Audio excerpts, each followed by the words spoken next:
What's up everyone? I want to thank you for all of the positive feedback you guys gave me on my previous video. I wanted to make this video super fast because we're updating community shaders with the newest release and the newest add-ons that we've got, and also show you how to enable shaders in addition to work so we can actually get some colors now that HDR is not working anymore. Throw a like, subscribe to the channel, comment down anything below, it helps me find my audience. As always, thank you so much for watching. It was extremely unlucky because the moment I uploaded my graphic overhaul video a few days ago, ZonaHex, the author of Community Shaders, posted a new update literally an hour later after my video got uploaded, which essentially changed everything with Community Shaders, which meant most of the things on the video that I've made could not work anymore, which is why I'm making this video. The first thing you need to do is you want to go to Community Shaders and have this file open. This is the main mod we need to install. So before anything, you want to scroll all the way down, and we're going to do this together. You're going to open and install every single one of those mods. And once we finish doing this, then we install Community Shaders. Go to the grass lighting and again install the latest file over here. Do the same thing for grass collision.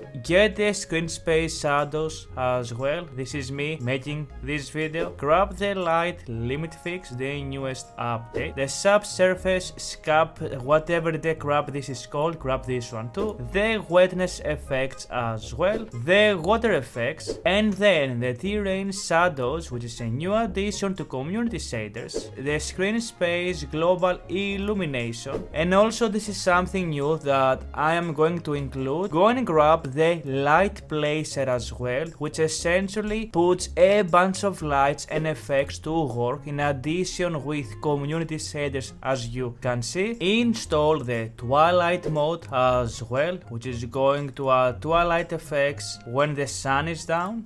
Go also and grab the moons and stars sky overhaul, which is going to change few things with the moons and stars that they were broken before.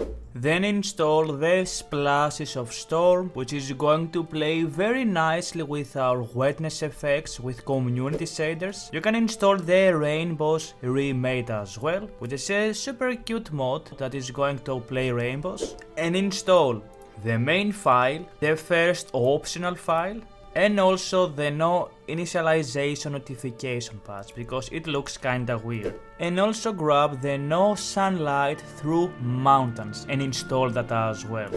When you are installing any type of mod, always pick the version we are using. I'm using 1.597, so I'm gonna use that. Now this is our preset we're going to use for community shaders, and have in mind we are not going to get the exact same colors because again HDR is not working anymore, but this is going to breathe a little bit of life into community shaders that because of the lack of HDR we are not getting. This is the final mod we're installing for this video. Ignore the requirements here because some of those do not work properly. So to install this, very simple, go to the second option and download this with mod manager, that is Vortex. And once this is downloaded, we can select the presets and everything from our reshade. What we need to get is the reshade, so click on this and it's going to take you over to this exact page. Click download and click download reshade 6.3.3. As you can see, I have already installed and run this, but I'm going to do this with you. Open this up or click it up, select Skyrim, the script extender, click next. I'm gonna click the second option here and I'm going to click the second option. We're going to select the Dareni'sPreset. It's installed on my Vortex. We go to Skyrim, and I'm gonna click the Dareni'sPreset, go to root, select this and click open. And now make sure you have checked everything I have checked, which is the Curves, DPX, LumaSharpen, Sepia, all of that type of stuff. And on the legacy effects we're having the ambient lights, Colourfulness, DOF, and MagicBloom, only those, and click next. Wait for it to cook and now click finish. Let's now go back. Now that all of this crap is done, go to Vortex, click deploy mods, open loot like good old Papa Smurf Kavou told you about, and once the deploying is done, we're going to click sort plugins. Always have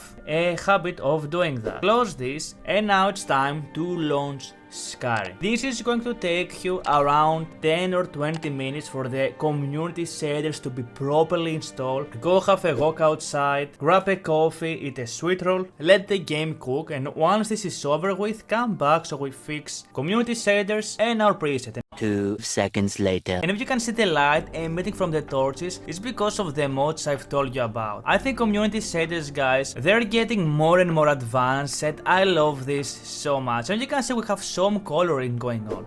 If you are wondering how my game looks like that, you can check my graphical overhaul type of video. First things first, by pressing the end key button, we are opening community shaders. You can change the toggle key. If you go to the display, you can fix some of that, the sharpness, go around and play with those. It's a fun thing to do and figure out. Most of the things that we have installed are already enabled. Maybe you don't have the soft shadows enabled. I will 100% recommend you to have them enabled. And you can see the GPU usage as well on the bottom, which is nice. Everything, as you can see, is already enabled by default. If I press home, this is essentially all of the options, and we have everything enabled. Sorry for that. And we have the preset pretty much working, and again, this looks really nice. We have DOF, which was not working properly before with community shaders. We have some coloring. Now this is not looking anything like an ENB, but when you include all of the colors and everything, actually, let me do this really quick.